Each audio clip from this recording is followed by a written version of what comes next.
ദൈവം തന്നെ തീരുമാനിക്കണം. അപ്പം ദൈവം തന്നെ തീരുമാനിക്കേണ്ട ഒരു വിഷയമായിട്ട് മാറുകയാണെങ്കിൽ നമ്മൾക്ക് എന്താണ് ഒരു പോംവഴി? ദൈവം ഒരു വിഷയം, നിൻ്റെ വിഷയം, നിൻ്റെ വഴിയോ വീടോ അല്ലെങ്കിൽ ജോലിയോ അല്ലെങ്കിൽ രോഗമോ ഒരു മൂവ്മെൻ്റ് ഇല്ല. ദൈവം തന്നെ ഇടപെട്ടാൽ ഇതിനൊരു തുറവിയുള്ളൂ എന്ന് പറഞ്ഞാൽ നമ്മൾ ഈ സിംഹത്തിൻ്റെ കുഴി കിടന്ന ദാനിയേലിനെ പോലെയാകും. ഓടി രക്ഷപ്പെടാൻ പറ്റണില്ലല്ലോ. സിംഹം തിന്നുക എന്നല്ലാതെ വേറെ മാർഗമൊന്നുമില്ല. കിണറ്റിലിട്ടിരിക്കുകയല്ലേ. ദാനിയേലിനെ എവിടെ ഇട്ടിരിക്കണത്? കിണറ്റിലിട്ടിരിക്കുകയാണ്. അപ്പോൾ ആർക്കും വന്ന് രക്ഷിക്കാനും പറ്റത്തില്ല, ഇവിടുന്ന് ഓടിപ്പിഴക്കാനും പറ്റത്തില്ല. സിംഹത്തിൻ്റെ വായിൽ പെട്ടത് തന്നെ. ഒരു പക്ഷെ നിന്നെ ആർക്കും രക്ഷിക്കാൻ പറ്റാത്തൊരവസ്ഥയാണ് നീ എന്ന് വിചാരിച്ചോ. നിനക്ക് ഓടി രക്ഷപ്പെടാനും പറ്റണില്ല. പിന്നെ എന്ത് ചെയ്യും? ദാനിയേൽ എന്താ ചെയ്തത്? അവൻ കുറ്റമറ്റവനായിരുന്നു. അതാണ് വചനം പറയണത്. അവൻ കുറ്റമറ്റവനായിരുന്നത് കാരണം ദൈവം സിംഹത്തിൻ്റെ വായടച്ച് കളഞ്ഞു. കൈയിടിച്ച് കർത്താണ് സുടലിയ. Hallelujah hallelujah hallelujah hallelujah. ശക്തിയോടെ സ്തുതിക്കട്ടെ. ഹല്ലേലൂയ ഹല്ലേലൂയ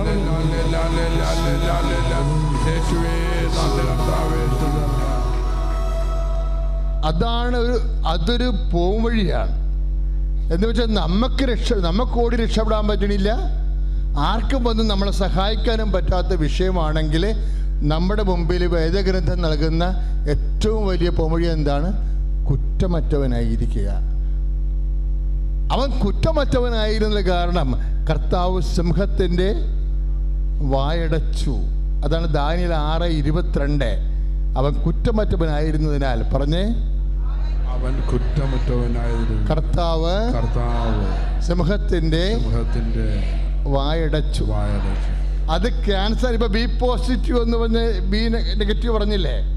നെഗറ്റീവ് ആയിരുന്ന സംഭവം ഒരു ഉടമ്പടി പ്രാർത്ഥന കഴിയുമ്പോൾ ആ ബ്ലഡ് പോസിറ്റീവായിട്ട് മാറുകയാണ്. അത് കേട്ടപ്പോൾ എൻ്റെ മനസ്സിൽ വന്ന വചനം ഏതാണെന്നറിയാവോ? അതായത് അമ്മയോടാണ് ദൈവം വലിയൊരു രഹസ്യം പറഞ്ഞത്. എന്താ? ദൈവത്തിന് ഒന്നും അസാധ്യമല്ലെന്ന് അമ്മയോട് മാത്രം പറഞ്ഞൊരു രഹസ്യമാണ്. ജെറമിയായിൽ 32:27 വർഗീസ് സാർ പറഞ്ഞു. അതിനേക്കാൾ പ്രിസിഷനായിട്ടാണ് ലൂക്കാ 1:37 അമ്മയോട് പറഞ്ഞു, ദൈവത്തിനൊന്നും അസാധ്യമല്ലല്ലോ.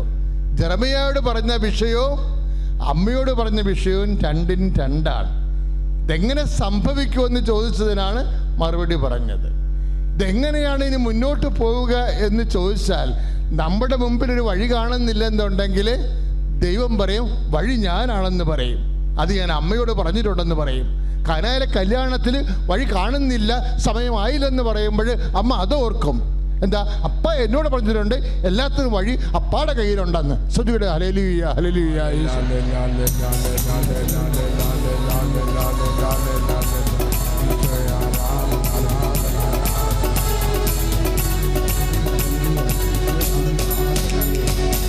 സിംഹങ്ങൾ നടുവിൽ തള്ളപ്പെട്ടാലും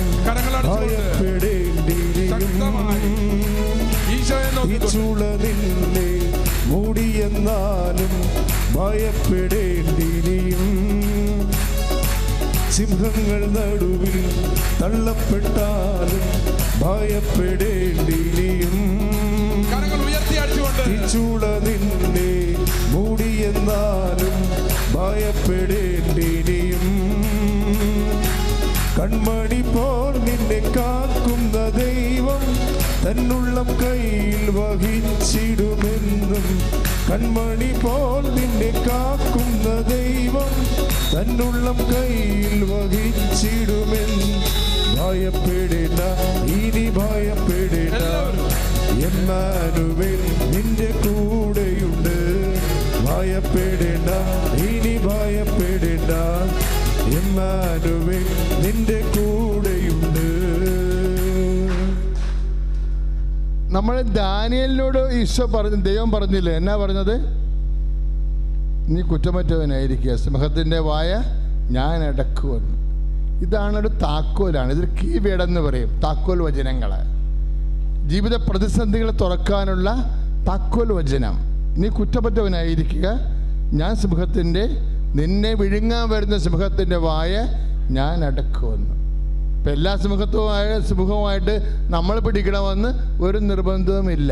ദൈവത്തെ കൊണ്ട് സിംഹത്തിൻ്റെ വായടപ്പിക്കാനുള്ള പ്രാർത്ഥനയാണ് ഉടമ്പടി പ്രാർത്ഥന. Praise the Lord. ഉടമ്പടി തുടങ്ങിയപ്പോൾ തന്നെ അതിൻ്റെ സൂചന ദൈവം എബ്രഹാത്തിനോട് പറഞ്ഞായിരുന്നു. എബ്രാഹുമായിട്ടാണല്ലോ ഉടമ്പടി വെച്ചത് അല്ലേ?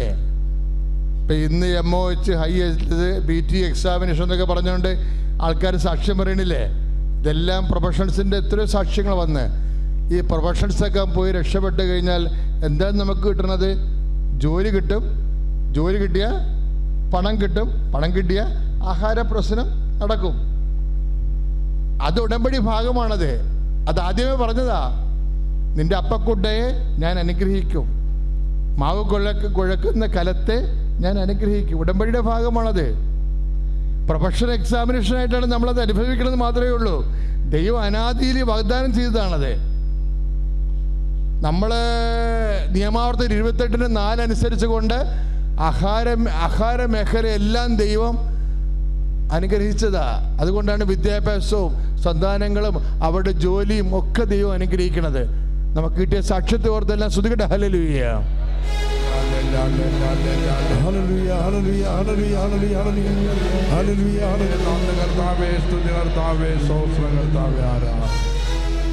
സ്തുതിയുടെ ഹല്ലേലൂയ.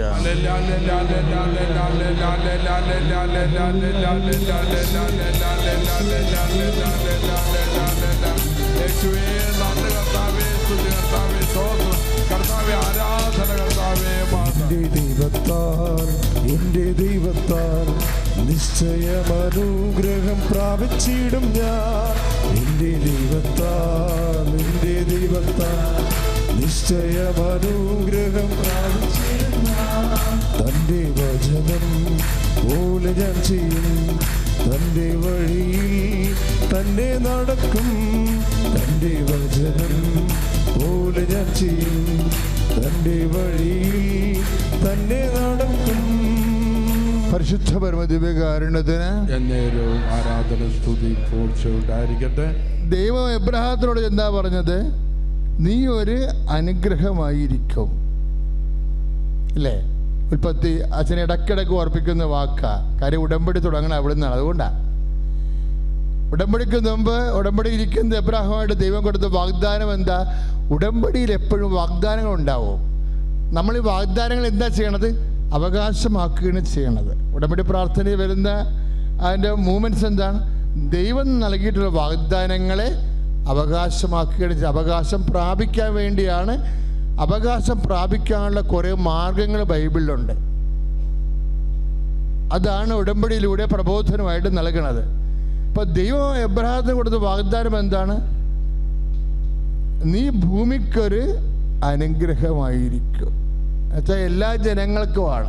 എബ്രഹാത്തിൻ്റെ വിശ്വാസം ആരെല്ലാം പങ്കുപറ്റുന്നുവോ അവർക്കെല്ലാം അനുഗ്രഹം കിട്ടും. അതല്ലേ ഒരു ചേച്ചി സാക്ഷ്യം പറഞ്ഞത്, ഞാൻ ഹിന്ദുവാണെന്നും പോലും കർത്താവിനെ എന്തുമാത്രം അനുഗ്രഹിച്ചെന്നും പറഞ്ഞ് ഏറ്റവും നല്ലവണ്ണം നന്ദി പറഞ്ഞത് അവരാ അല്ലേ? അവർ ഹൃദയത്തിൽ നിന്നാണ് നന്ദി പറയണത്. എന്താ കാര്യം? നീ ഭൂമിക്കൊരു അനുഗ്രഹമായിരിക്കുമെന്ന് പറഞ്ഞിട്ടുണ്ട്. അല്ല ക്രിസ്ത്യാനിക്ക് മാത്രം അനുഗ്രഹമാണെന്നല്ല പറഞ്ഞത്. ആരല്ല എബ്രഹാത്തിൻ്റെ വിശ്വാസത്തിൽ ദൈവം കൊടുത്ത വാഗ്ദാനങ്ങൾ പങ്കുപറ്റുന്നുവോ, വിശ്വാസം കൊണ്ട് പങ്കുപറ്റുന്നുവോ, അതാണ് ഉൽപ്പത്തി 15:6. എബ്രഹാം വിശ്വസിച്ചോ ദൈവത്തിൻ്റെ വാഗ്ദാനങ്ങളിൽ, അതവന് നീതിയായി പരിഗണിക്കപ്പെട്ടു. കൈ അടിച്ചു കർത്താവ് ചൊല്ലി.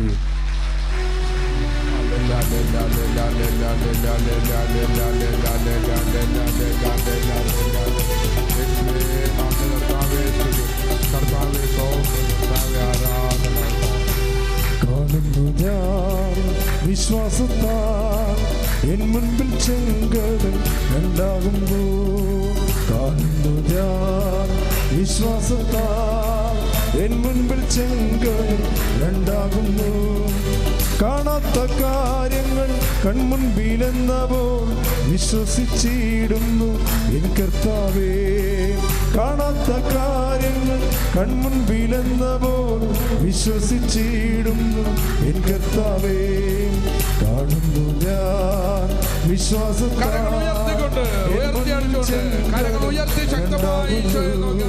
എൻ്റെ പേര് അംബിക. ഞാൻ ആലപ്പുഴ മുഹമ്മ എന്ന് പറയുന്ന സ്ഥലത്തുനിന്ന് വരുന്നു. ഉടമ്പടി എടുത്തത് 2023 ജൂൺ മാസം 24-ാം തീയതിയാണ് ഞാൻ ഉടമ്പടി എടുത്തത്. സാക്ഷ്യം പറയാൻ വൈകിപ്പോയി. അതിന് തന്നെ ഞാൻ ആദ്യം ദൈവത്തോട് മാപ്പ് ചോദിക്കുകയാണ്. എനിക്ക് 32 വർഷത്തിലധികമായ ശ്വാസം മുട്ടലായിരുന്നു. എൻ്റെ ചേട്ടൻ്റെ പേര് പാസി. പുള്ളിക്ക് കെട്ടിടത്തിൻ്റെ വർക്കാണ് ജോലി. അപ്പോൾ ഞാൻ ഈ ശ്വാസം മുട്ടൽ തുടങ്ങിയിട്ട് 32 വർഷമൊന്നും അല്ല, അതിലധികമായി. ചെയ്യാൻ മരുന്നുകളില്ല. ആയുർവേദവും ഇംഗ്ലീഷും ഹോമിയോ ഒറ്റമൂലി അങ്ങനെ മരുന്നുകൾ ചെയ്ത് ഞങ്ങൾ മടുത്ത് വിഷമിച്ച്. അപ്പോൾ വിശ്വാസികളാണ് ഞങ്ങളെങ്കിൽ പോലും ഈ ശ്വാസം മുട്ടലെന്ന അസുഖം മാറുന്നില്ല.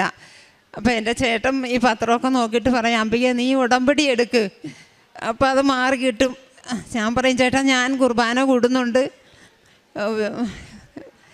പള്ളിയിലൊക്കെ പോകുന്നുണ്ട്, ധ്യാനം കൂടാൻ പോകുന്നുണ്ട്, എന്നിട്ട് പിന്നെ എൻ്റെ ശ്വാസം മുട്ടൽ മാറാത്ത എന്താണ്, ഉടമ്പടിയിൽ എന്താ ഇത്ര പ്രത്യേകത എന്ന് ഞാൻ ചോദിച്ചു.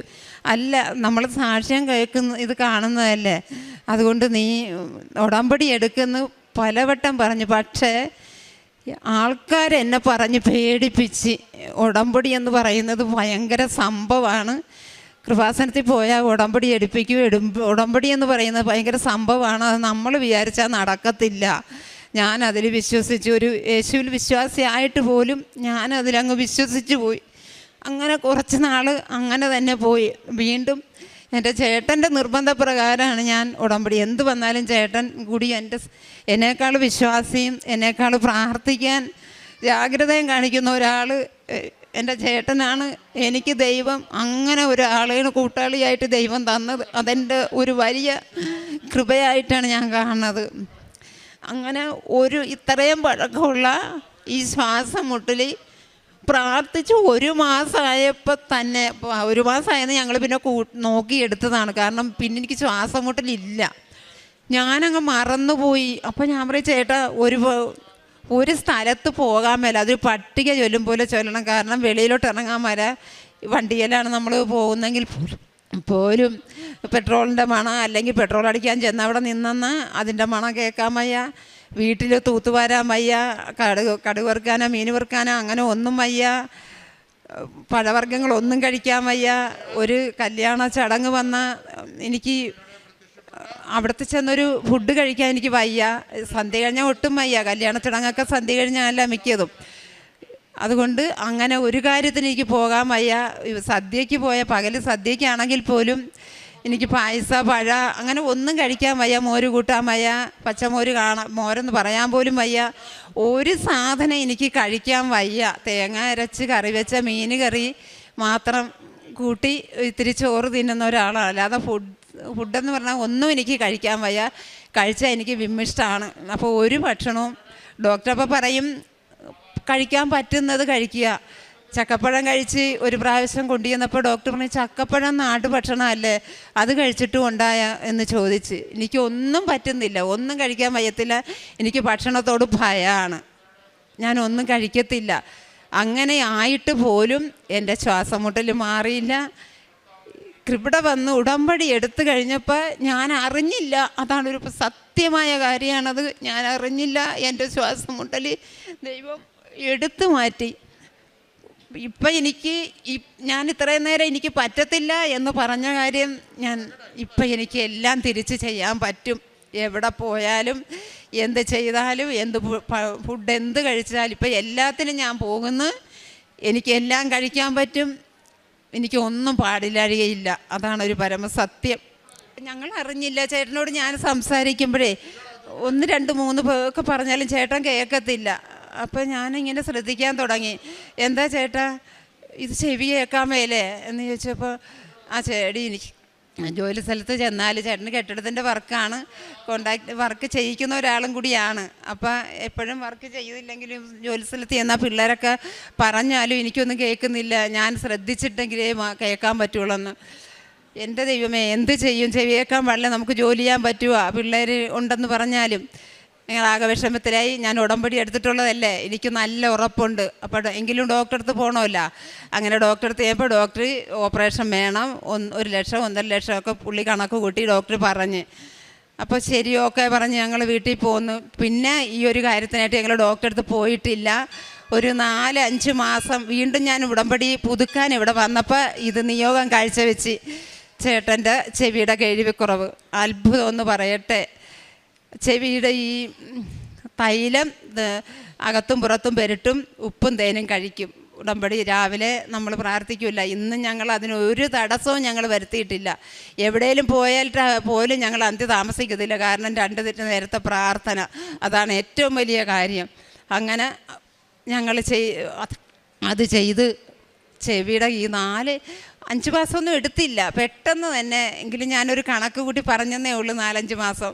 എൻ്റെ ചേട്ടന് ചെവി കേൾക്കാം, ഒരു കുഴപ്പമില്ല. അതിനുവേണ്ടി പിന്നെ ഒരു ഡോക്ടറെ അടുത്ത് പോകേണ്ടി വന്നില്ല. അതിന് ദൈവത്തിൻ്റെ കോടാനുകോടി നന്ദിയാണ് ഞാൻ ഇതിനൊക്കെ പറയണത്. എങ്ങനെ പറയണമെന്ന് എനിക്കറിയത്തില്ല, പറഞ്ഞാലും തീരാത്ത നന്ദി. കാരുണ്യ പ്രവൃത്തി എന്ന് പറഞ്ഞാൽ ഞങ്ങൾ ഒരുപാട് ചെയ്യും. കാരണം ഞങ്ങളുടെ അടുത്ത് തന്നെ ഭക്ഷണം കഴിക്കാൻ ഇല്ലാത്തവരും വസ്ത്രമില്ലാത്തവരും അങ്ങനെയൊക്കെ ഞങ്ങൾ അറിഞ്ഞ് ചെയ്യും. പിന്നെ ഒരു വയ്യാഴിക വന്ന് എന്നറിഞ്ഞാൽ അവർക്ക് വേണ്ടുന്ന എന്താണ്, ഭക്ഷണ സാധനം മേടിച്ച് നിറച്ച് കൊടുക്കും, അല്ലെ പൈസ മതിയെന്നുണ്ടെങ്കിൽ പൈസ കൊടുക്കും. അങ്ങനെ എന്താണ് ആവശ്യമെന്ന് നമ്മൾ തിരഞ്ഞ് കണ്ടുപിടിച്ച് ചെയ്യും. അല്ലാതെ ഇന്നത് ചെയ്തേക്കാന്നല്ല. പിന്നെ അനാഥാലയത്തിൽ ഞങ്ങൾ കൃത്യമായിട്ട് അവിടെ കൊടുക്കേണ്ടത് അവിടെ കൊടുത്തിരിക്കും. ഭക്ഷണം അറേഞ്ച് ചെയ്ത് ഒരു ദിവസം രാവിലത്തെ, അപ്പോൾ അവർ ചോദിക്കും ഒരു ഫുള്ളേ ഭക്ഷണം കൊടുക്കണം, അതാ ഒരു നേരത്തെ അല്ല, രാവിലത്തെ ഭക്ഷണം, ഉച്ചക്കത്തെ ഭക്ഷണം, വൈകിട്ടത്തെ ഭക്ഷണം അനാഥാലയത്തിൽ കൊടുക്കുമ്പോൾ ഫുള്ളേ. അതിന് 10,000-15,000 ആയാലും ഞങ്ങൾ അതിനായിട്ടൊരു ശേഖരിക്കലുണ്ട്. ഒരു 1000 രൂപയുടെ പണിയെടുത്താൽ 100 രൂപ യേശുവിൻ്റെ പേഴ്സെന്നാണ് ഞങ്ങൾ പറയുന്നത്. ആ പേഴ്സിൽ വെച്ചിട്ടേ ഞങ്ങൾ മറ്റേ ബാഗിൽ വയ്ക്കത്തുള്ളൂ പൈസ. അതാണ് ഞങ്ങളുടെ ഏറ്റവും വലിയ. എന്നത് തുടങ്ങി അന്ന് തൊട്ട് ഞങ്ങളുടെ ജീവിതം വളരെ വളരെ വിജയപ്രദമാണ്. പ്രിയപ്പെട്ട സഹോദരങ്ങളെ, ഞാൻ നിങ്ങളോട് പറയാനുള്ളത്, നമുക്ക് മാത്രം വേണ്ടിയല്ല നമ്മൾ ജോലി ചെയ്യുന്നത്. ചെയ്യാൻ പാടില്ലാത്ത അനേകരുണ്ട്, അവർക്ക് കൂടി വേണ്ടിയാണ് നമ്മൾ ജോലി ചെയ്യുന്നത് എന്നുള്ളൊരു തിരിച്ചറിവ് ഞങ്ങൾക്കുണ്ടായി. അങ്ങനെ ഞങ്ങൾ ആരും പറഞ്ഞു തന്നിട്ടല്ല, ദൈവം പറഞ്ഞു തന്ന് അങ്ങനെ ഞങ്ങൾ ചെയ്യാൻ തുടങ്ങി. ഒരു കുഴപ്പമില്ല, നല്ല രീതിയിൽ ഞങ്ങൾക്ക് പണി ചെയ്യാൻ പാടില്ലാത്ത ഒരുപാട് കാര്യങ്ങളുണ്ടായിട്ടും പണി ചെയ്ത് മുന്നോട്ട് പോകുന്നു. അങ്ങനെ ഈ ചെവി കേൾവി സാധിച്ച് തന്നതിനോർത്ത് ദൈവത്തിന് കോടാനുകോടി നന്ദി. പിന്നെ എൻ്റെ വീട്ടിൽ കുറച്ച് സ്ഥലമുണ്ട്. ഞാൻ ഇത്രയും പ്രായമായില്ലേ, 60 വയസ്സായി എനിക്ക്. അപ്പോൾ പിള്ളേരുടെ അതിൻ്റെ ആവശ്യമില്ല എങ്കിൽ പോലും എനിക്കൊരു ആഗ്രഹം, എടാ എൻ്റെ വീട്ടിൽ എന്തെങ്കിലും ഉണ്ടെങ്കിൽ അത് വേണമല്ല എന്ന്. അപ്പോൾ എൻ്റെ സഹോദരങ്ങൾ ഞങ്ങൾ 7 പേരാണ്. അങ്ങനെ അപ്പോൾ എല്ലാവരും, ഈ ചേട്ടൻ മാത്രമേ ഇച്ചിരി ദൈവത്തിൻ്റെ ഇടപെടലുള്ളത് കൊണ്ട് ചേട്ടൻ മാത്രമേ കാര്യമായിട്ട് എന്തെങ്കിലും അവരോട് സംസാരിക്കത്തുള്ളൂ, മറ്റുള്ളവരെല്ലാം പുറകോട്ടിടിയും. അതുകൊണ്ട് ബാസി ഒന്ന് ഇടപെട് അങ്ങനെ പറഞ്ഞ് ഞങ്ങൾ ചേട്ടൻ തന്നെ ഇടപെട്ട് ആ കാര്യങ്ങൾ സാധിക്കാൻ ചെന്ന് ഇവിടെ വന്നപ്പോൾ ഉടമ്പടി എടുത്തപ്പോൾ ഞാൻ ഇതുകൂടി നിയോഗം വെച്ചു. അത് നല്ല രീതിയിൽ അതിൽ സന്തോഷകരമായിട്ട് സഹായിച്ചു തരണേ എന്ന് നിയോഗം വെച്ചു. അത്ഭുതമെന്ന് പറയട്ടെ, ഈ ചേട്ടനെ കൊണ്ട് തന്നെ അവരളവുകാരെ കൊണ്ടുവരുത്തി. എൻ്റെ ആങ്ങളമാർ 3 പേരുണ്ട്, അവരിടപെട്ടില്ല, അവർ കൂടെ ചേർന്ന്. പക്ഷേ ചേട്ടനെ കൊണ്ട് തന്നെ പാസ് തന്നെ, ഇപ്പോൾ അളവുകാരുമായിട്ടൊക്കെ നല്ല ബന്ധങ്ങളുള്ളത് കൊണ്ട് അങ്ങനെ പാസ് തന്നെ അളവുകാരെ കൊണ്ടുവന്നത് നമുക്ക് കച്ചും കണയും തീർത്ത് എല്ലാവർക്കും ഉള്ളത് എഴുതി അളന്ന് കൊടുക്കാമെന്ന് പറഞ്ഞു. അങ്ങനെ ചേട്ടൻ തന്നെ അളവുകാരെ കൊണ്ട് ചെന്ന് കാര്യങ്ങളെല്ലാം കറക്റ്റ് ചെയ്ത് ഒരാൾക്ക് 7.5 സെൻറ്റും ആങ്ങളയ്ക്ക് 20 സെൻറ്റ്, കുടുംബത്തെ താമസിക്കാൻ ആങ്ങളയ്ക്ക് 20 സെൻറ്റുമായിട്ട് സ്ഥലം ഞങ്ങൾ ഓഹരി ചെയ്ത്. എന്നിട്ടൊരു വഴിയില്ലാത്ത സ്ഥലമായിരുന്നു, ഒരു വഴിയില്ല, റോഡുമില്ല, ഒന്നുമില്ല, ഇടക്കൂടിയുള്ള സ്ഥലമാണ്. എന്നാലും ഇച്ചിരി സ്ഥലമല്ലേ എന്നോർത്താണ് ഞങ്ങൾ അതിന് മുൻകൈ എടുത്തത്. അത്ഭുതമെന്ന് പറയട്ടെ, അടുത്ത ഉടമ്പടിയിൽ ഞാൻ നിയോഗം കാഴ്ചവെച്ചു. ഒരിക്കലും ജീവിതത്തിൽ ആ പ്രദേശവാസികൾ പറയുന്നു, ഞങ്ങൾ വിചാരിച്ചത് പൊയ്ക്കോട്ടെ, ആ പ്രദേശവാസികൾക്ക് അനേകർ കൂടി ഈ ചേട്ടനെ കൊണ്ട് ദൈവം കൃപാസനാമ്മ ഇടപെട്ടത് കൊണ്ട് ഒരു അനുഗ്രഹമായി മാറി. കാരണം ആദ്യം റോഡ് വന്ന് വഴി പോരാ, റോഡ് വേണം എന്ന് പറഞ്ഞ്. അപ്പോൾ ഒരുപാട് ആവശ്യക്കാർ കൂടി വന്ന് അങ്ങനെ വഴി പോലും ജീവിതത്തിൽ കിട്ടത്തില്ല എന്ന് പറഞ്ഞ പാർട്ടി കൃപാസന അമ്മ ഇടപെട്ട് ഇപ്പോൾ റോഡായി. പാസി ഇതെങ്ങനെ സാധിച്ചു എന്ന്, അതെൻ്റെ കഴിവല്ല, എൻ്റെ കൃപാസന അമ്മ സാധിച്ചു തന്നതാണ്. തരത്തില്ല എന്ന് ഒരിക്കലും അതിനായിട്ട് കോടീശ്വരനാണ് ഞങ്ങൾക്ക് വഴി തരേണ്ട. പേര് ഞാൻ പറയുന്നില്ല, പറഞ്ഞാൽ അറിയപ്പെടാത്ത ഒരു മനുഷ്യരാരും ഇവിടെ ഇരിപ്പില്ല, അതുകൊണ്ട് ഞാൻ പറയുന്നില്ല. അത്രയ്ക്കൊരു കോടീശ്വരനാണ് ആ മനുഷ്യൻ. പക്ഷേ പാവത്തുങ്ങൾക്കൊരു വഴി കൊടുക്കുകയില്ല. പക്ഷേ കൃപാസനാമ്മ ഇടപെട്ടപ്പോൾ ആ വഴി ഞങ്ങൾക്ക് കിട്ടി. ഇപ്പം റോഡ് വരെ ആയി. അതിന് എങ്ങനെ നന്ദി പറയണമെന്ന് അറിയത്തില്ല. എങ്കിലും ഞാനും എൻ്റെ ചേട്ടനും കോടാനുകോടി നന്ദി പറയുകയാണ്. ഈശോയ്ക്കും പരിശുദ്ധാമ്മയ്ക്കും ഒരു കോടാനുകോടി നന്ദി. ആദ്യമായി ഈ അൾത്താരയിൽ വന്ന് സാക്ഷ്യം പറയാനായി എന്നെ അനുവദിച്ച അമ്മയ്ക്കും തിരുക്കുമാരനും കോടാനുകൂടി നന്ദി. എൻ്റെ പേര് ലിസി. ഞാൻ കോഴിക്കോട് നിന്നാണ് വരുന്നത്. ഇതെൻ്റെ മകൻ ടോമ്, അവൻ്റെ മകൻ ക്രിസ്റ്റി. എൻ്റെ മകൻ ഒരു 5-6 വർഷമായി വിദേശത്തേക്ക് പോകാനായിട്ട് ആഗ്രഹിച്ചിരുന്നതാണ്. സാമ്പത്തിക ബുദ്ധിമുട്ട് കൊണ്ട് അവനിതുവരെ പോകാൻ പറ്റിയിട്ടില്ലായിരുന്നു. ഞങ്ങൾക്കൊരു കൂട്ടുസ്വത്തുണ്ടായിരുന്നു, അത് വിൽക്കാനും ഇതേപോലെ 6 വർഷം ഞങ്ങൾ അതിന് പരിശ്രമിച്ചിട്ട് അത് ഞങ്ങൾക്ക് വിൽക്കാൻ പറ്റിയില്ല. ഇപ്പോൾ അവസാന നിമിഷത്തിൽ ഇപ്പോൾ ആ സ്ഥലം എടുക്കാനായിട്ട് ഒരാൾ വരികയും, അത് വരാനുള്ള കാരണം ഞാനിവിടെ 2024 മാർച്ച് മാസത്തിലാണ് ഇവിടെ ഉടമ്പടി എടുത്തത്. ഉടമ്പടി എടുത്തതിന് ശേഷം വിശുദ്ധ തൈലം ഉപ്പും എടുത്ത് ഞാൻ ആ വീടിന് ചുറ്റും വിശ്വാസപ്രമാണം ചൊല്ലി പ്രാർത്ഥിക്കുമായിരുന്നു. അത് പ്രാർത്ഥിച്ചതിൻ്റെ ഫലമായി ആ വീട് സ്ഥലം എടുക്കാൻ ഒരു പാർട്ടി വരികയും അവർക്ക് കൊടുക്കാമെന്ന് തീരുമാനിക്കുകയും ചെയ്തു. അവർ എഗ്രിമെൻ്റ് വെച്ചു, അതിനുള്ള ക്യാഷ് ഞങ്ങൾക്ക് തന്നു. ആ എഗ്രിമെൻ്റ് ക്യാഷ് കൊണ്ടാണ് മോൻ വിദേശത്തേക്ക്, അപ്പോൾ അവർ എടുക്കാൻ തീരുമാനിച്ചപ്പോൾ തന്നെ വിദേശത്തേക്ക് പോകാനുള്ള എല്ലാ പേപ്പേഴ്സും റെഡിയാക്കാനായിട്ട് ഒരുങ്ങിയിരുന്നു. അവർ എഗ്രിമെൻ്റ് വെച്ചു, ക്യാഷ് തന്നു. ആ ക്യാഷ് കൊണ്ട് അവൻ എല്ലാ ക്യാഷും കൊടുത്തു. ഇപ്പോൾ ഇന്നലെ അവന് ടിക്കറ്റ് വന്നു. വ്യാഴാഴ്ച അവൻ കുവൈത്തിലേക്ക് പോവുകയാണ്. ഇതാണ് എൻ്റെ ഒന്നാമത്തെ സാക്ഷ്യം. പിന്നെ രണ്ടാമതായി ഇതെൻ്റെ കൊച്ചുമകനാണ്. അവൻ രാവിലെ സ്കൂളിൽ പോകുന്ന സമയത്ത് വിശുദ്ധ തൈലം കൊണ്ട് കുരിശ് വരച്ച് വിശ്വാസപ്രമാണം ചൊല്ലി തേന് നാക്കയിൽ തൊട്ട് വെച്ചിട്ടാണ് അവൻ എല്ലാ ദിവസവും സ്കൂളിൽ അങ്ങനെയാണ് പോകുന്നത്. ഒരു ദിവസം അവൻ വണ്ടി നേരത്തെ വന്നു, അവന് പോകാൻ പറ്റിയില്ല. അപ്പോൾ അവൻ ഇയാളുടെ അനിയൻ എൻ്റെ മകനും ഇവനും കൂടെ ബൈക്കിലാണ് സ്കൂളിൽ പോയത്. അപ്പോൾ എക്സാം ഉള്ള സമയത്ത് അവൻ പറയും, മമ്മി എനിക്ക് മാതാവിന് കൂടെ തരണം എന്ന് പറഞ്ഞിട്ട് ഈ കാശ് രൂപം പിന്നിൽ കൊളുത്തി അവൻ്റെ പോക്കറ്റിൽ ഞാൻ എക്സാം ഉള്ള സമയത്തൊക്കെ വെച്ച് കൊടുക്കുമായിരുന്നു. സൂക്ഷിച്ച് തിരിച്ച് അതേപോലെ കൊണ്ടുവരും. അന്ന് ഇതേപോലെ എക്സാം ഉള്ള സമയത്ത് മാതാവിൻ്റെ രൂപം കൊടുത്തു, പോക്കറ്റിൽ കൊത്തി കൊടുത്തു. അവർ പോകുന്ന വഴിക്ക് റോട്ടിൽ ഒരു ബൈക്ക് ആക്സിഡൻ്റ് ഉണ്ടായി. ബൈക്ക് ആക്സിഡൻറ്റ് ഭയങ്കരമായിട്ടായിരുന്നു, കാരണം വണ്ടി തവിട് പൊടിയായി തീർന്നു. പക്ഷേ മാതാവ് എൻ്റെ കുഞ്ഞിനെ ഒരു പോറൽ പോലും ഏൽപ്പിക്കാതെ, ഒരു പൊട്ട് പോലെ ഏൽപ്പിക്കാതെ മാതാവ് എൻ്റെ കുഞ്ഞിനെ ഞങ്ങൾക്ക് തിരിച്ചു തന്നു. അതാണ് രണ്ടാമത്തെ സാക്ഷ്യം. പിന്നെ മൂന്നാമതായി മകന് സാമ്പത്തിക ബുദ്ധിമുട്ട് ഒത്തിരി ഉണ്ടായിരുന്നു. അപ്പോൾ അത് തീർക്കാനായിട്ട് ഇവിടെ നാട്ടിൽ ജോലി എടുത്താൽ തീരുന്നതിനേക്കാൾ കൂടുതൽ 10-26 ലക്ഷം രൂപയോളം കടം ഉണ്ടായിരുന്നു. അവന് ബാംഗ്ലൂർ ഒരു ജോലി ശരിയായി, അവൻ ബാംഗ്ലൂരേക്ക് പോയി. അവിടെ ഒരു സൂപ്പർ മാർക്കറ്റിലായിരുന്നു അവന് ജോലി പറഞ്ഞത്. 40,000 രൂപ സാലറി പറഞ്ഞു. അവൻ ജോലിക്ക് കയറി. ഒരു മാസം കഴിഞ്ഞ് സാലറി ചോദിച്ചു കഴിഞ്ഞപ്പോൾ അടുത്ത മാസം കൂട്ടിത്തരാമെന്ന് പറഞ്ഞു. അങ്ങനെ 6-7 മാസക്കാലം അവിടെ വർക്ക് ചെയ്തു. പക്ഷേ ഒരു രൂപ പോലും അവന് കിട്ടിയില്ല. വീട്ടിലേക്ക് വരാൻ നിവൃത്തിയില്ല. അവൻ പറഞ്ഞു, മമ്മി ഞാൻ അവിടെ വന്നു കഴിഞ്ഞാൽ, അവൻ വീട്ടിൽ വന്നു കഴിഞ്ഞാൽ കടക്കാർ വീട്ടിലേക്ക് എത്തും എന്നുള്ളത് ഷുവറാണ്. അപ്പോൾ അതുകൊണ്ട് ഞാനിനി വീട്ടിലേക്ക് തിരിച്ചു വരുന്നില്ല, ഇവിടെ എവിടെയും കിടന്ന് ഞാൻ മരിക്കുകയാണ്, എനിക്കിപ്പോൾ അതേ ചെയ്യാൻ നിവൃത്തിയുള്ളൂ എന്ന് പറഞ്ഞു. ഞാനിവിടുന്ന് മുട്ടിപ്പായിട്ട് പ്രാർത്ഥിക്കും, വിശ്വാസപ്രമാണം ചൊല്ലി ഞാൻ പറയും, മോൻ വാ ഇങ്ങോട്ട് തിരിച്ചു വാന്നേരം, ഇല്ല മമ്മി ഞാൻ വീട്ടിലേക്ക് എന്തായാലും തിരിച്ചു വരുന്നില്ല എന്ന് പറയും. അത് ഉടമ്പടി എടുത്തതിൻ്റെ പിറ്റത്തെ മാസം മാർച്ചിലാണ്, ഞാൻ 2024 മാർച്ചിലാണ് ഉടമ്പടി എടുത്തത്. ഏപ്രിലിൽ ഞാൻ വന്നു. മാതാവിൻ്റെ അടുത്ത് പോയിട്ട് വിശ്വാസപ്രമാണം ചൊല്ലി കരഞ്ഞ് ഞാൻ പ്രാർത്ഥിച്ചു, മാതാവേ എൻ്റെ കുഞ്ഞിനെ എനിക്ക് തിരിച്ച് കിട്ടിയാൽ മതി, കുഞ്ഞുണ്ടെങ്കിൽ നമുക്ക് എങ്ങനെയെങ്കിലും ജോലി ചെയ്ത് കടങ്ങൾ വീട്ടാൻ പറ്റും, അവൻ എങ്ങനെയെങ്കിലും ഇങ്ങോട്ട് തിരിച്ചു വരാനുള്ളൊരു അനുഗ്രഹം മാതാവ് കൊടുക്കണം എന്ന് പറഞ്ഞ് ഞാൻ ഇവിടുന്ന് കരഞ്ഞ് പ്രാർത്ഥിച്ചു. പ്രാർത്ഥിച്ച് ഞാൻ വീട്ടിൽ പോയി.